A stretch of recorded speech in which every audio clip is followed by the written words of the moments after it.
Hello, everyone. Hi. Yeah, I hope you can see the slide. You got it now? Yeah, great. We'll give people a few more minutes to file in through the narrow door.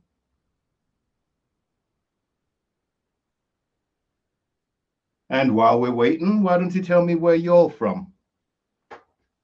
I'm here in the rainy parts of France. We've just had Hurricane Kirk. I've got a flooded basement. Yay!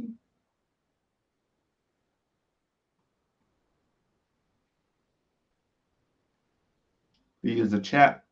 Let us know where you're from.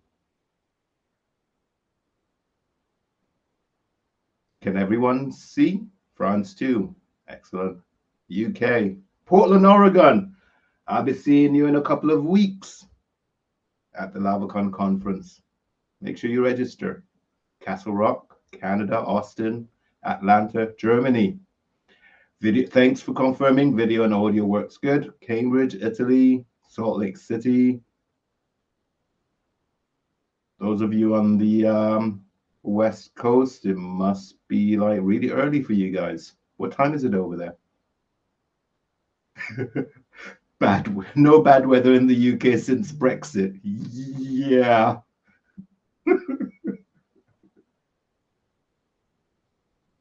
Wow, spread. Germany, New York City, Norway. Hey, from Norway. Saskatchewan, Canada.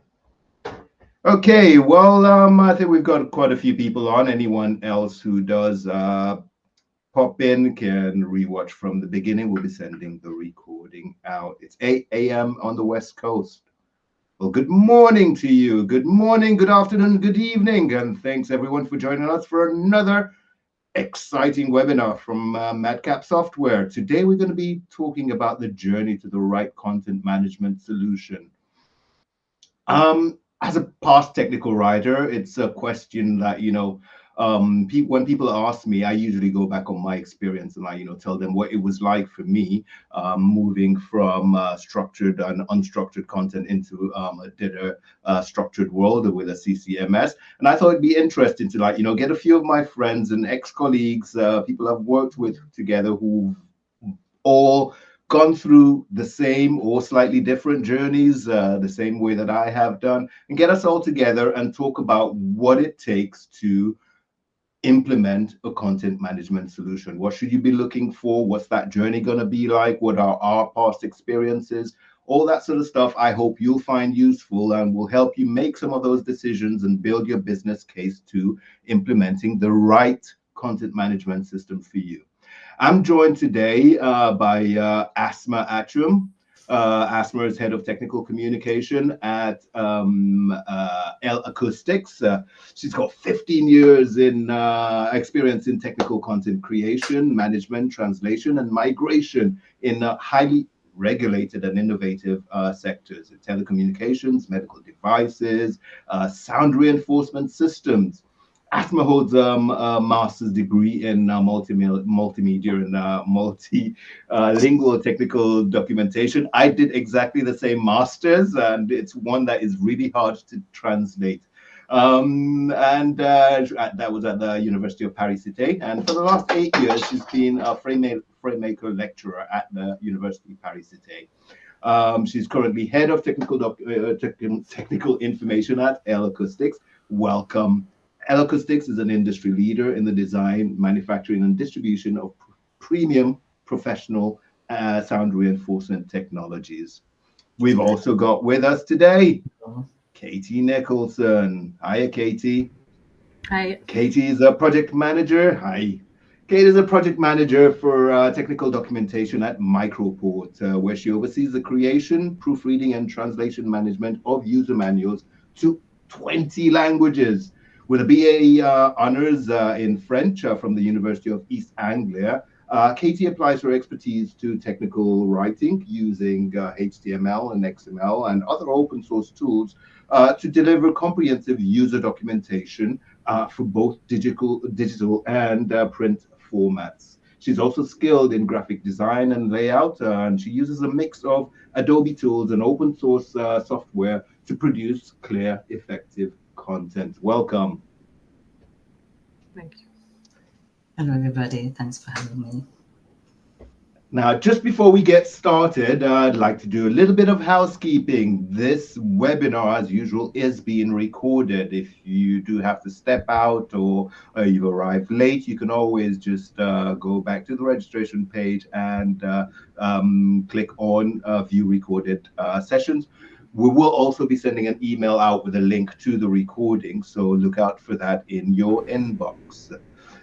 For question and answers, I see most of you have gotten into the chat session, but to make things easier for us to spot the questions and answers at the end of the session, please click on the Q&A tab at the top, on the top right panel there, and you'll be able to ask your question there, and that way you're sure that we will see that it's not mixed up with the rest of the chat that's going on. Let's get started. I'm not going to go ahead and explain the interface. It's quite an easy interface to use, and I think we'd be better off spent talking about what we're here about today. Asmaa. Yes. So just a brief presentation of the company I'm working. Maybe it's L-Acoustics. So for 40 years, we've celebrated our 40 years this year. We are the industry leader in the design, manufacturing, and distribution of premium sound reinforcement technologies. We've gone lately from being a medium-sized company to a very big one. We are expanding a lot. We're present in the top 20 music festivals. We have systems that are used in festivals, in theaters, what we call the touring and the fixed install industries. We offer material, electronic products, software, but also solution and services such as education and training centers.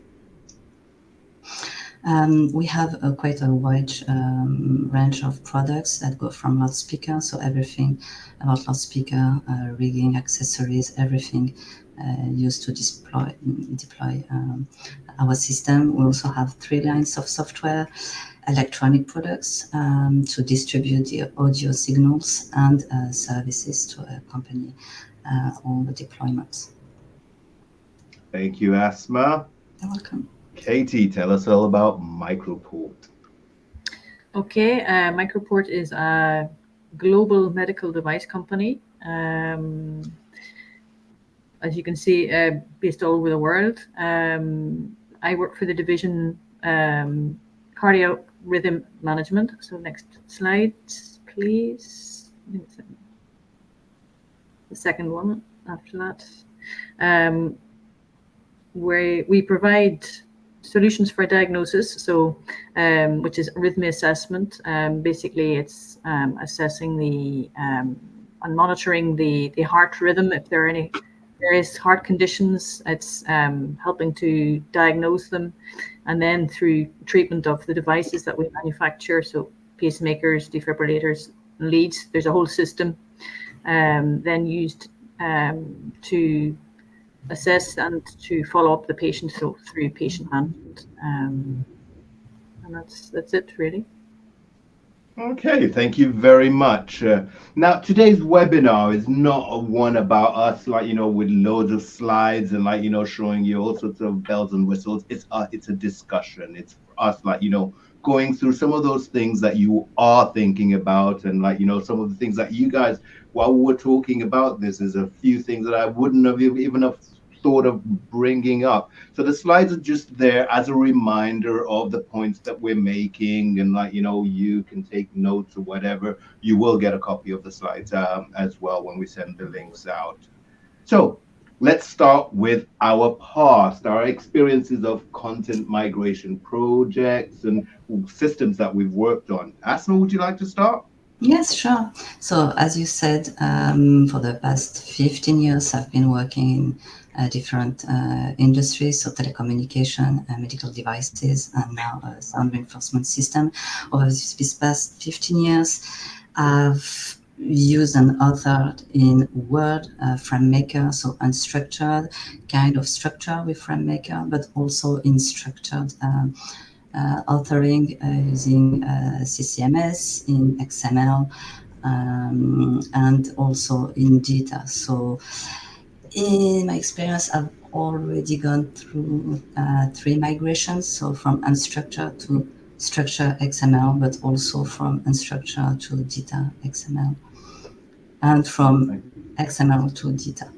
So it's more or less what I've And people think that that's easy, actually, going from XML to data because both are XML, but it's actually you're better off going from something that is like just totally as far away from it as possible. We because you learned have that. to rethink it, exactly, especially Yeah, in reuse strategies. Totally, yes. that's it, exactly.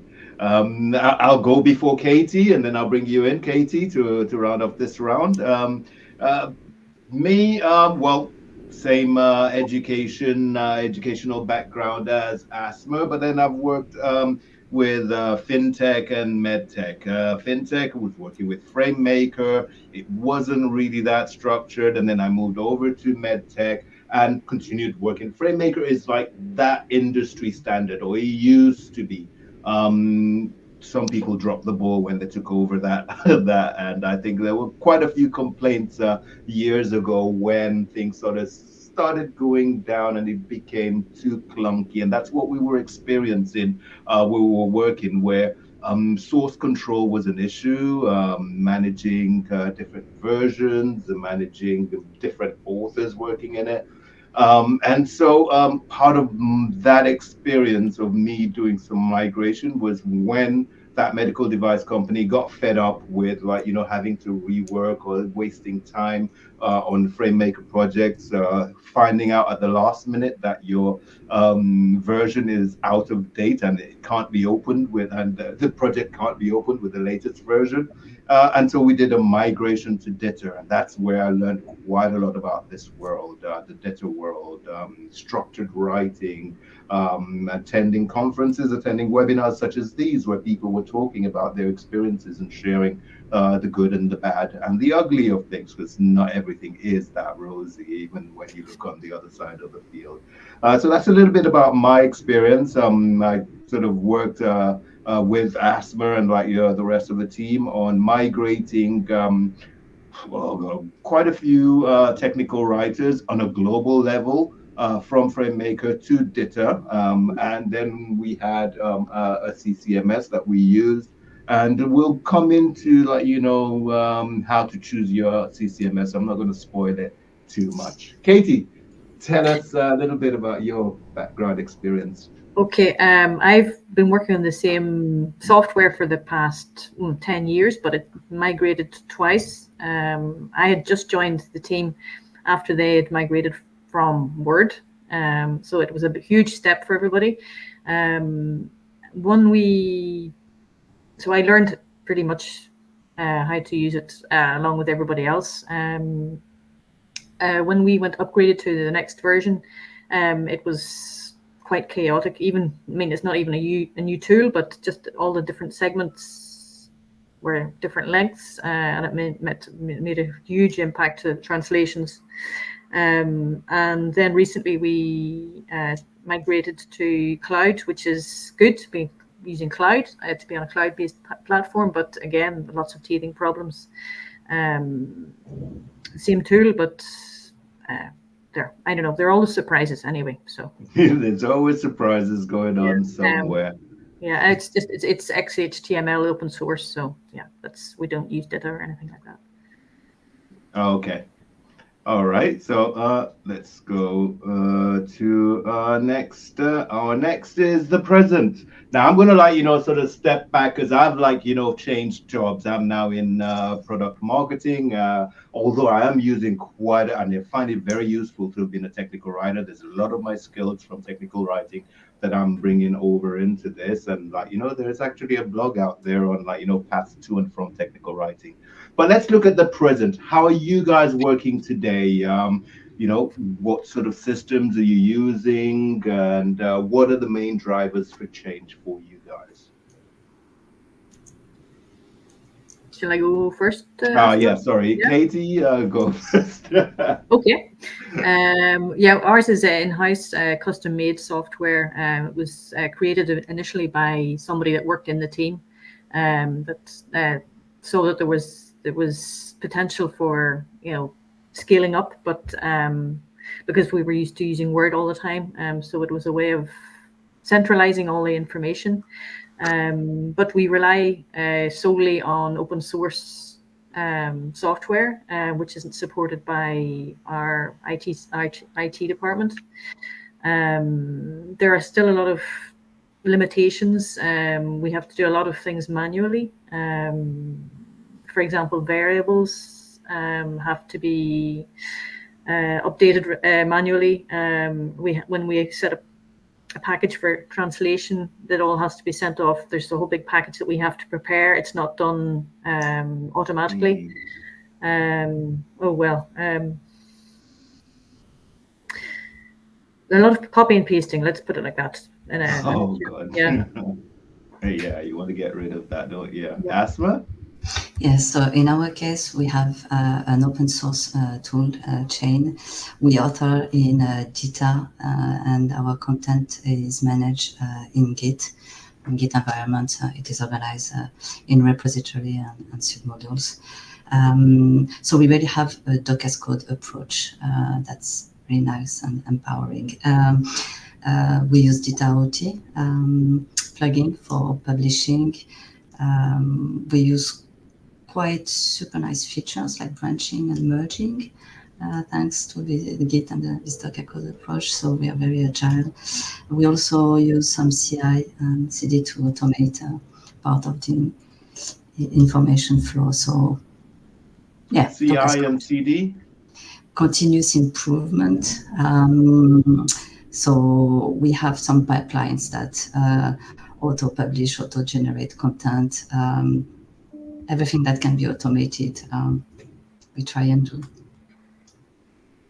Okay, and what are the main drivers for change for you guys? Why is it that now is the time to make that move? Asmaa.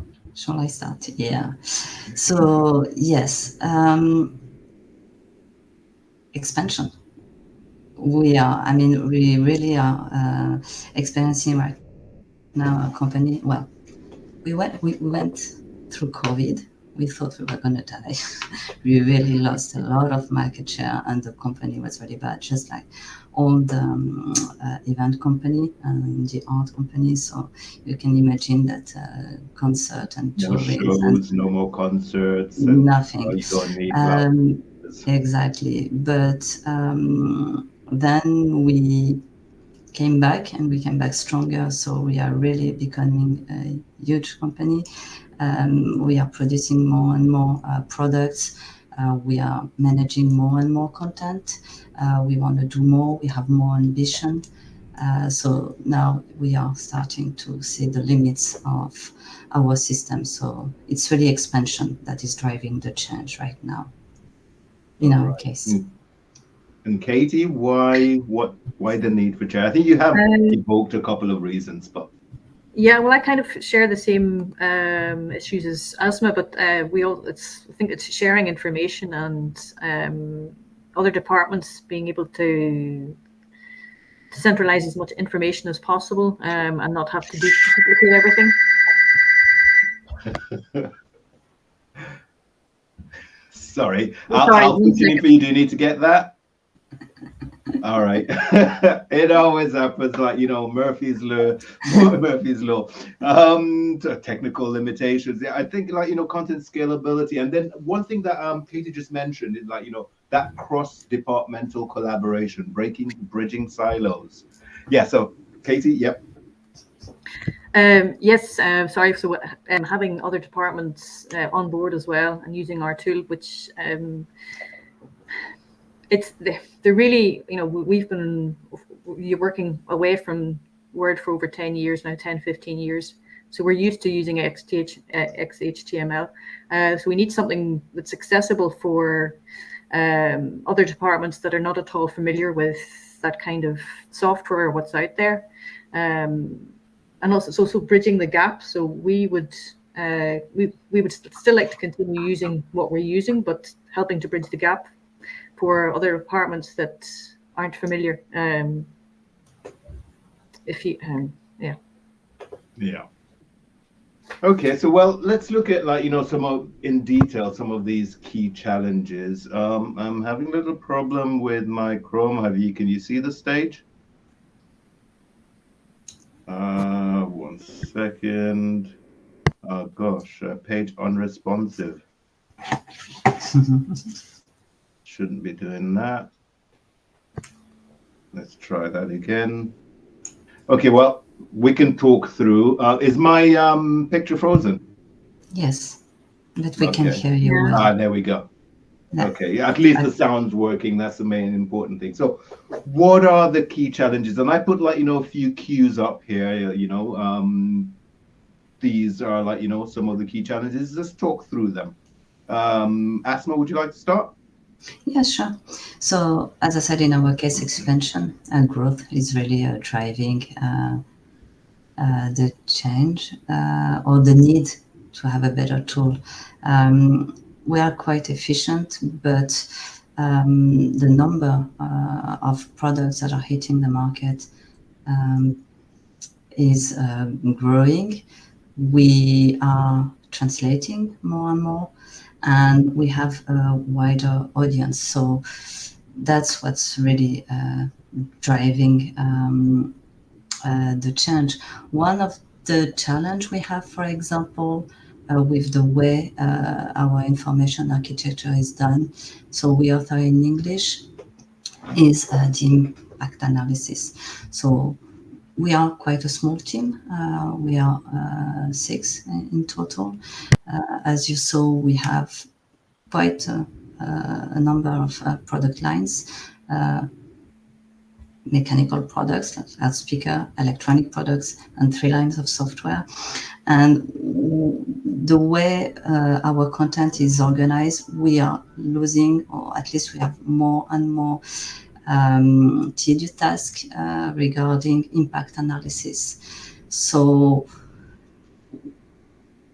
instead of knowing when we update a topic, what impact it will have and where it is reused, because of the way we have our content organized, we end up analyzing the outputs for unwanted or changes and make sure that we've taken on board the changes we wanted to do. So that's one of the issues I want to solve. You're being more reactive than proactive. Exactly. We already are proactive, but this is becoming more and more of a burden because we have more and more content. So for me, that's one of the main challenge I'm seeing and I wanna tackle. All right. Yeah. Katie? I was just going to say I agree with Asmaa on proactivity. We would like to be more proactive. As much, be as proactive as possible.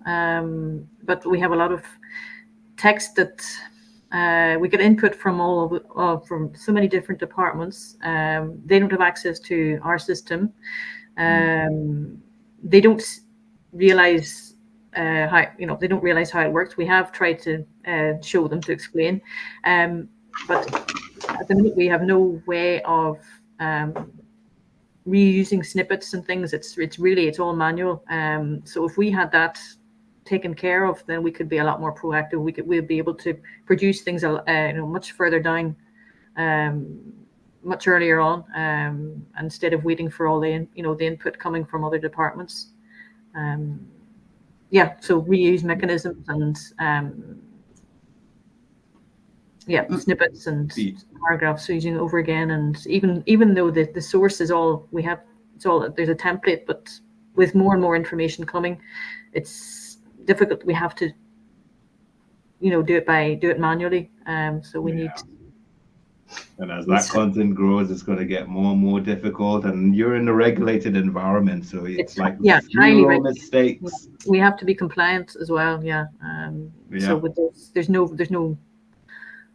we can't be that creative at all. It has to be really, you know, it's very regulated. Yeah. What about with translations? Sorry? Just going on this reuse mechanism being proactive and creativity, just to reply on, it's funny you say that, because that's one of the challenge we have in our team, is that we really have, like, with data and the way our content is organized, we really have in place a very efficient reuse mechanism. We are very agile, thanks to our information architecture, and that's somehow a challenge, because we know we have to change, but we want to keep this agility. We want to keep this reuse strategy. So it's not all about adding or solving technical limitation or issues you have. It's also keeping what's working. What works well. Yeah. Yeah. Exactly. Like, bigger and better. You've got like in-house systems, so they were built for you. They were built to respond to the issues that you knew you were going to have, or the needs. Yeah, I was looking for that word. Your needs, yeah. So finding something commercially available that responds to those needs without compromising on the excellent workflows that you've got is top. Yeah, exactly. And Katie, I wanted to bring. Yeah, I wanted to bring up translation management, because you're doing 20 languages. You said, you know, that's another challenge, isn't it? Well, hopefully we will reduce that number of languages, but at the minute, it's up to 20 languages, and it's all separate. Our translation agency has access to our platform, but sometimes there are technical issues and things that doesn't make things easy. We don't have for example, for languages that are like exotic languages like Japanese or Chinese, like Chinese is handled by our Chinese by Microport now these days. But for Japanese, it's quite difficult to have online reviews, even with the translation agency. At the minute, we have no way of creating a dynamic view of a PDF, for example, and that would really help. With other languages, it works pretty well actually, but it's a couple that's quite tricky. Yeah, it is all automated though. What I mean is, the packages are sent off from the translation agency, then they're uploaded to our system. That works really well, apart from the slight technical hitches I mentioned briefly earlier on. But it is, then we have to produce all that. It's all published manually. We don't have an automated system for doing that. It's all click, click, click, click. So something where we could have a translated package where we can deliver more quickly, more efficiently. That would be good. An intelligent system. Yeah. And that's also a second motive reason why we need to scale up in our case. I'll say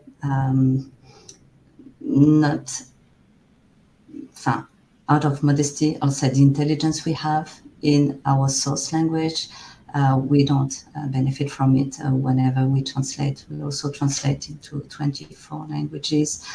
And because we're in Git, we're in English, all the variables, all the reuse we have, all the keyref, conkeyref, etc., we don't benefit from it. Whenever we translate, whenever we translate, we normalize. We create an output where everything is normalized, so all the links, all the variables, everything is resolved.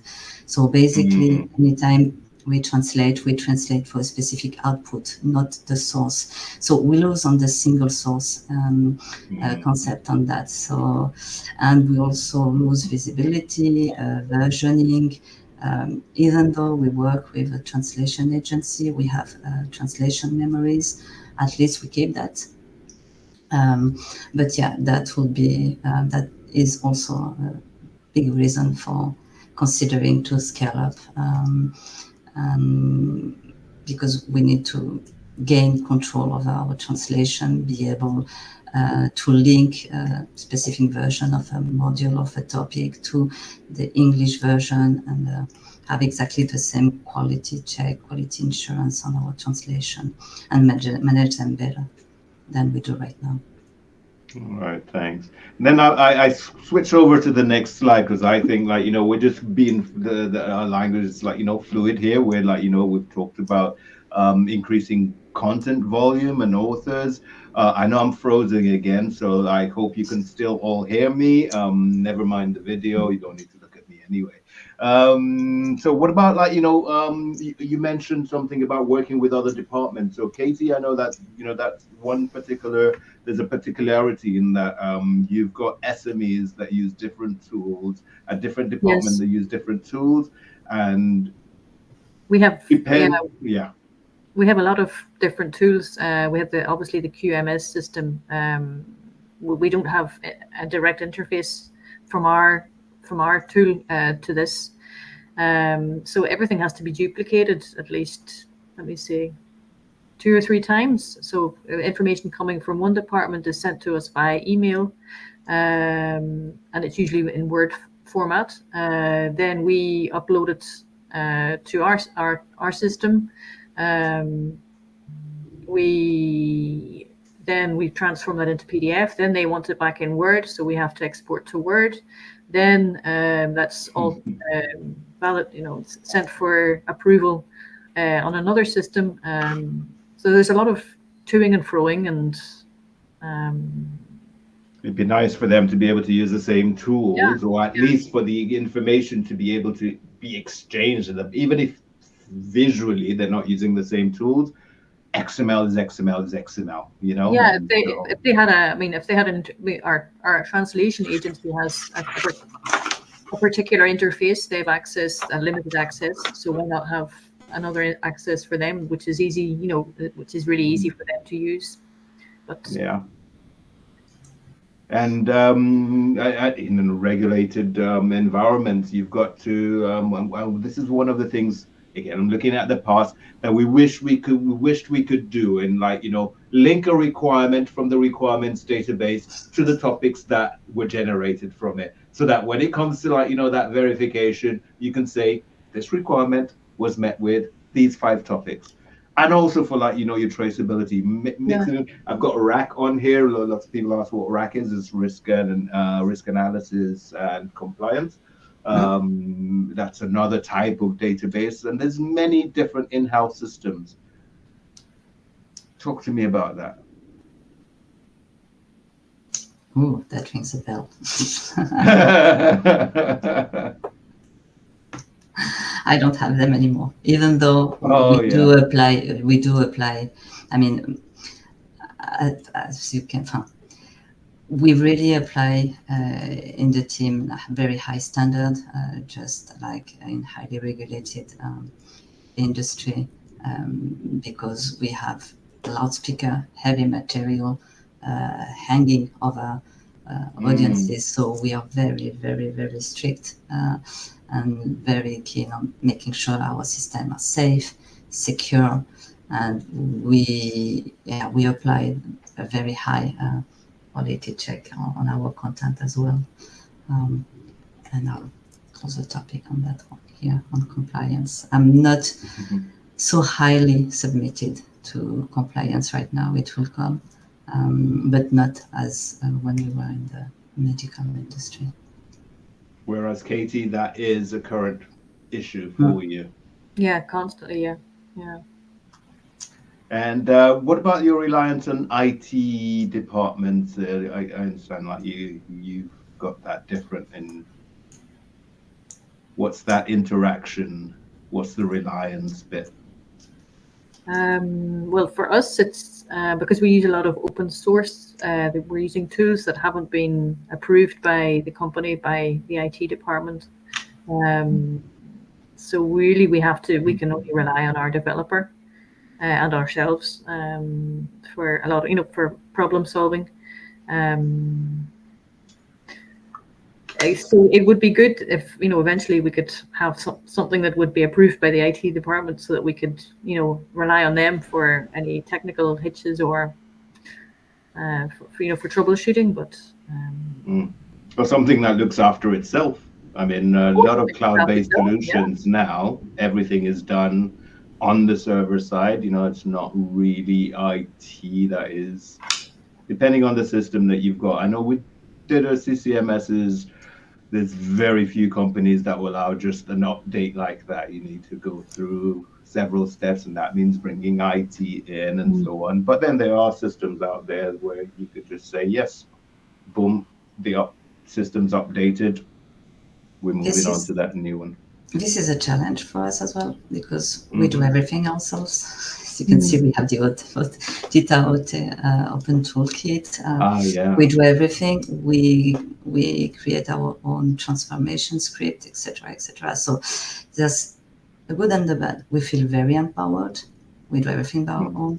But at the same time, whenever there is, I don't know, a gradual plugging that becomes obsolete, then we have to fix it. So yeah, that's something to look at. Do we still want to keep this mechanism? Do we want to lighten a little bit the burden on our side in the team? That's really something we want to consider, because empowerment is really the key. We still want to be able to script whatever transformation we need, transform the data, be fed by data from other teams, or push data to other teams. So yeah, that's really something we want to look at. So let's move on to your journey. You guys are already looking out there. What's your greatest challenge in adopting a new CCMS? Is it the workload? We have touched on those. I'd like to let's boil it down into this part of the conversation. What are your greatest challenges? Well, it's not throwing away what works well. So it's not completely starting from scratch, because some things do work well. It's just throwing away what doesn't work well. It's improving and just going faster and automating things as much as possible, so that we can be more added value and be more proactive. So we need to keep the same technology and more, so to automate as much as possible and maintain the same workflows and improve workflows, so that there's less zigzagging and toing and froing to all different departments, so it could be more centralized, and making sure that it's still high level of compliance and that our industry, that our company requires. So yeah, you got to decide the right tool for the right team. Before and it's going to make sure there's a real return on investment, and that's it may not be there may not be short-term benefits, but looking what it's like, what's going to be in the long term, and what's going to maintaining a high standard, really.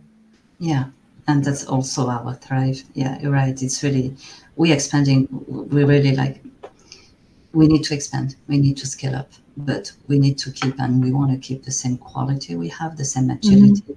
We want to grow. So yeah, the very first challenge is knowing what is missing in our case. So we know we need to be better in translation, in impact analysis, and in publication workflow. We have more and more content with a wider audience, with different user profiles. We want to push information to these different audiences, profiling, automate as much as possible, so be as efficient as possible. So yeah, it's really doing better, bigger, but keeping what's already working well. I totally agree with you. So it's really based on your needs, and that is our needs, without losing what we already have. And so what about getting the management buy-in? Because yes, what you need, but how do you talk the big boss into reaching into his pocket and pulling out the checkbook? Just like that. I mean, showing that you are sorry. Yeah, please. No. Well, we just have to. There can only be benefits of producing more material, and being as showing how we're being efficient. So they like efficiency, and management likes efficiency. Obviously, I mean, who doesn't? So having a more efficient a tool that makes us more efficient can only be a benefit to everybody. Knowing your needs. I mean, this is what you can do. This is what needs to be improved. When you come with a, with a clear idea exactly. of your strengths, your weaknesses, what can be improved in an argumented and reasonable way. And it's also knowing how to scale up. Maybe you want to prioritize if there is, some negotiation to have, depending on your situation. Your limitation might be prioritized. What is the priority then? Is it, I don't know, in our case, is it translation management?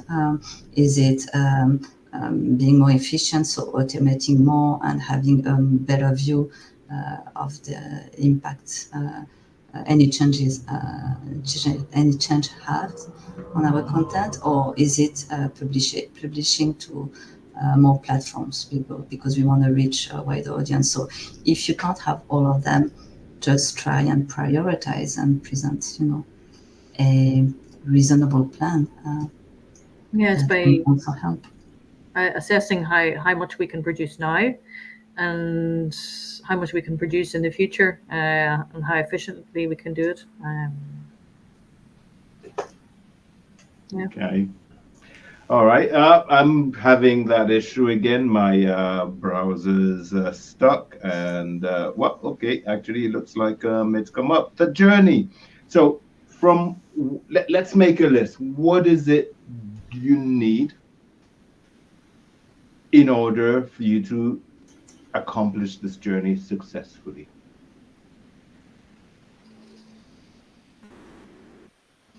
Katie, have you started making a list? Automating as much as possible, reading snippets. Well, basically to summarize what was discussed. Reusing as much as possible source material and translations, and having, being more agile with translation management, being able to centralize information so that it can be used in other departments, reducing manual tasks. For example, our documents have a particular reference. Once they're published from our tool, we have to rename them manually. So that would be the biggest thing. That's the first number one thing, is to automate automatically. Yeah, just to automate as much as possible. Yeah, so that we can concentrate on the content. Yeah. So basically, you need to know what you need. You need to know your processes. And Asmaa, you need to know what's out there. Well, based on our needs, it's really, we want to keep what we have. Single source, reuse mechanism, branch and merge. We need to scale up impact analysis, regression analysis, translation management, better translation management, and publishing workflows. And based on that, so we kind of have a clear picture of what we need. Knowing what's out there, there's not that many data, CCMS or solution. Well, how do you find out what's out there, though? Going to conferences, attending webinars, being out there, reading a lot, and being affiliated to various association, technical communication association, and just read out and trying out, seeing demos. So we're still, trying to figure out how to go along, making sure first that we have really a real picture what we need. So what we started is a content audit. We have someone external, with a fresh pair of eyes, and That's from quite yeah, important, isn't it? Having an have external an audit, consultant. to make sure that we have the right, hypothesis, with the right approach, and that we are not maybe, to have an external point of view. Yeah. Yeah. I mean, as if anyone can think of, like, you've written yourself an essay, you've written your homework, your thesis, and you reread it yourself, but you don't spot the faults. You need someone with a fresh pair of eyes to come and look and say, well, look, you repeated the word the twice there. So that sort of external look is what you need to perform that content audit. That can be done way beforehand by a separate one. You might want to include it in the migration process, if you've already decided which tool you're going for, and that but it is very important. Sorry, I cut you off, Katie. No, I was just going to say it can be a long process. It's Yes. Don't rush it. No, You want to no, make it absolutely. right. Yeah. And having experienced various migration, you really, it's all these migrations have been different, and it really what fits your team, your needs, your company, your products. So it's really knowing your content maturity stage and having, trying to make the right decision and be objective about it. Yeah.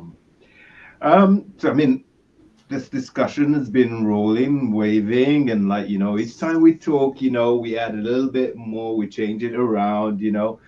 But one thing what I was hoping that you all in the audience would get out of is, like, recognize yourself in one of our stories, or maybe a mix of our stories. It's all about knowing when your tricycle is too small for you. Yeah.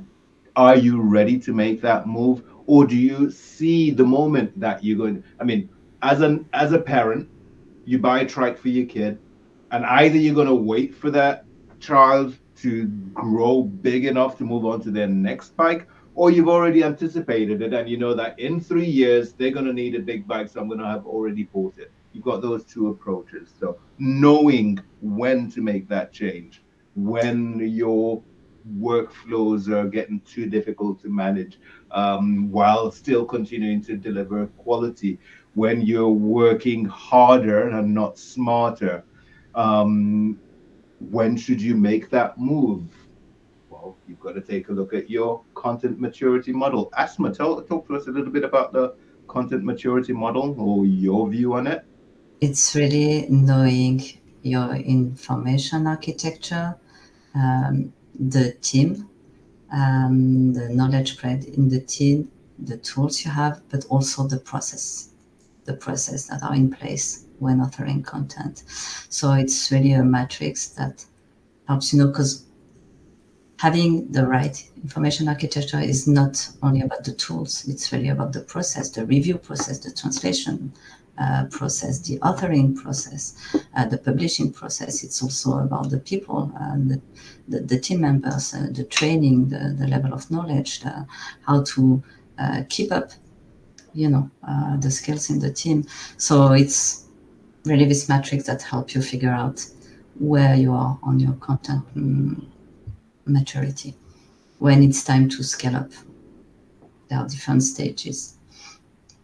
Then you've got to judge your risks and compliance. What are the risks I'm currently sort of working my way around at the moment? How can I remain compliant in this environment, and how will I gain from a new environment in being continuing to remain compliant, continuing to mitigate risks? Reviewing, or the issue you described with your variables being flattened when they're sent through the translation process. Maybe there's better tools that can handle that for you, which will then help you with compliance. Because imagine changing a variable in the source file and then having to go through all of that, flattening it and then getting it checked. you'd have to still come out and check. I remember the translation reviews we used to do. Oh my goodness, looking through pages of Japanese and Chinese, and like you start recognizing characters. So you don't read the language, you don't know the language, but you're having to do a review on an output, Yeah. which is it's relying a lot on like the human factor. Yeah. And we all know humans are make errors, they're fallible.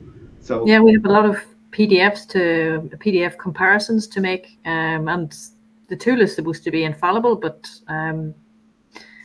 when we compared two PDFs, one that was done last year and the other one published, say, yesterday, there have been, I don't know, upgrades and things to the PostScript or whatever they use to create PDFs, and then it makes like hundreds and hundreds of different differences that shouldn't, that they're fake differences. So yeah. yeah.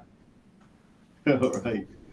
Okay, so let's wrap this up. I see that there's a few questions coming in. I want to give enough time for us to maybe look at those. Now, on the one side, I mean, like we've been talking about different experiences here. So from today's testimonials, we could say like on one side we've got a highly regulated environment. On another side we've got an organism that is highly innovative but still keeps to those high standards of one that is regulated. In L-Acoustics case, Darwinism is the best method to follow. It allows them to evolve continuously and to reply to the rapidly changing and evolutive environment that is demanded by their product range. They snooze, they're going to lose, and being able to bounce back straight away after the worldwide pandemic, showed them that they had those strengths and now they want to reinforce it. For Microport, they're highly regulated, but they also have to take into consideration that they cannot have a system that has a steep learning curve. When you go into certain standards, you have to train your whole team of writers, and if you've got a lot of collaborators who are external to your team, then that might pose a problem in getting acceptance from them. So they've got many departments, they've got different profiles. It's important for them to implement a system that is future proofed but also adaptable and personalizable depending on the profile of the person using it. When should you make the move? Well, how long is a piece of string? Do you make the move when you start feeling the pinch? Or like I said in my little analogy, you anticipate and then you start preparing for that move, and you've already bought it and you've started consulting with your external consultants. You started looking at things and putting it into place, running in fact a dual system, maybe in a way. Where you should also look at where you are on the content maturity model. Is your content at that right stage? We can provide you with links with references, not with references. We can provide you with addresses and external consultants that work with Madcap software to help you look at your content maturity model. We partner with a lot of people that who give good advice and who are there for your own content and independent of who sent them, because they partner with many other vendors as well. You need to, when you need stronger risk and compliance tracking, it's better not to do all of that manually. So one of the choices that you're going to look at with your system is how can it help you with risk and risk management and continuing to become continuing to be compliant.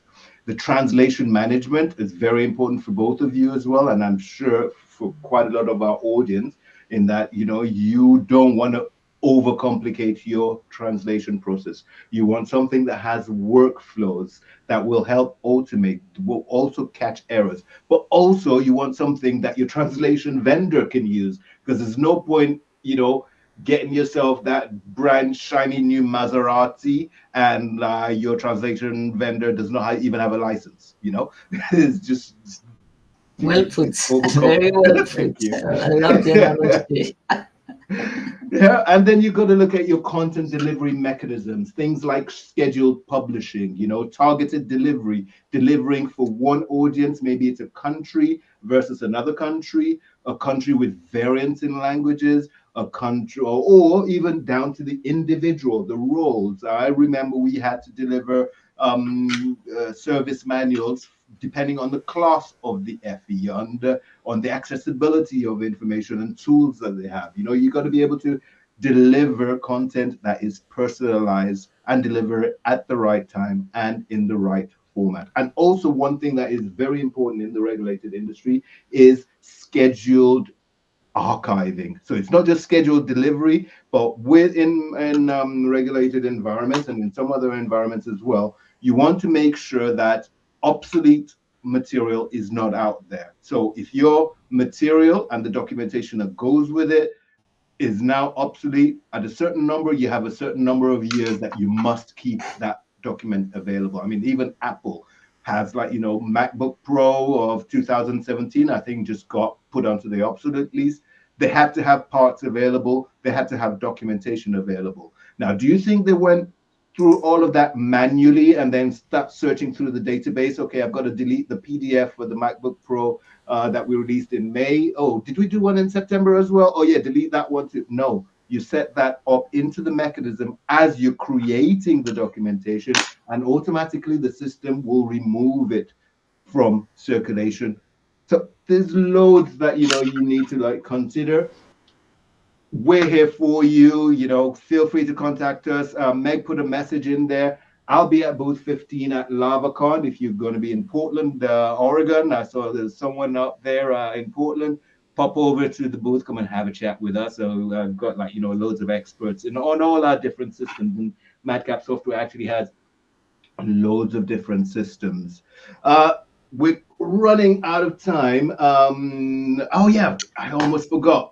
I'm also at TC World. So right after LavaCon from Portland, I'll be heading over to Germany, Stuttgart. If you're in Europe and you're going to be at the TC World conference, stop by over there. We'll be there with Data Prime and Help Design, a couple of our partners who are there to advise you. These are consultants ready to advise you on the best system for you.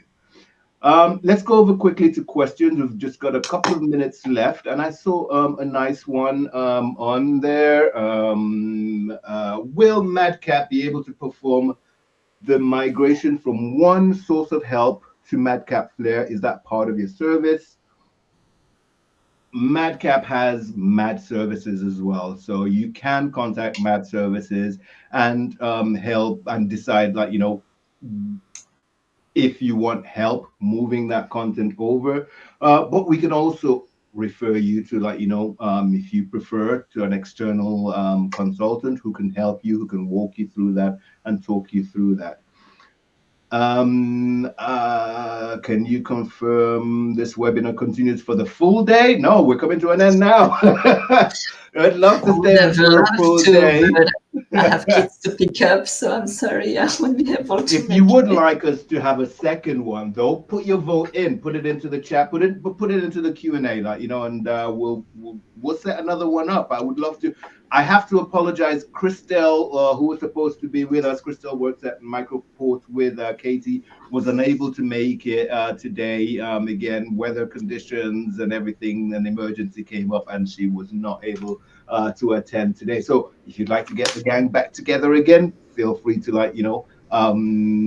feel free to put it into the chat, and we'll set this up again. You guys up for it again? Asmaa, yeah. Katie? Yeah. Why not? If there are some topics we haven't covered or anything on. I mean, we can. It's just a question of sharing, where we stand, our experience. Not dictating, or I don't have any solution. I just have asking a lot of questions.